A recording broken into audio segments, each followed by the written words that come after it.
বলিউড অভিনেত্রী পরিণীতি চোপড়া মাতৃত্বের স্বাদ পাওয়ার পর নিজেকে পৃথিবীর সবচেয়ে সুখী মনে করেছিলেন। তবে পুত্র নীরের জন্মের মাত্র 2 মাসের মধ্যে বদলে গেছে তার জীবন। আনন্দের উচ্ছ্বাস কিছুদিন স্থায়ী হলেও ধীরে ধীরে তার মনকে ঘিরে ধরেছে মানসিক অবসাদ।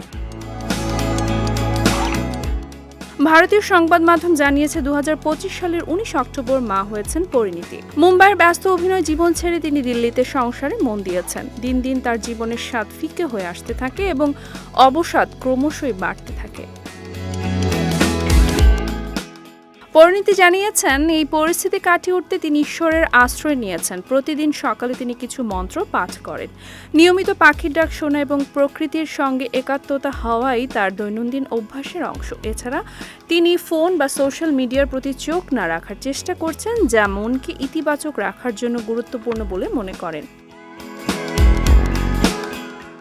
পরিণীতির স্বামী রাঘব রাজনীতিবিদ। পেশার পার্থক্য থাকলেও বোঝাপড়ার কারণে পরিবারকে সুষ্ঠুভাবে সামলাচ্ছেন। পরিণীতি নিজে বলেছেন, মনকে ইতিবাচক রাখলে শরীরও সেটি মেনে চলবে। নতুন রুটিনে জীবনযাপন অব্যাহত থাকলে শীঘ্রই আগের মতো মানসিক অবস্থা ফিরে পাব। তার এই দৃঢ়তা ও সচেতন পদক্ষেপ অনেকের জন্য অনুপ্রেরণার উৎস।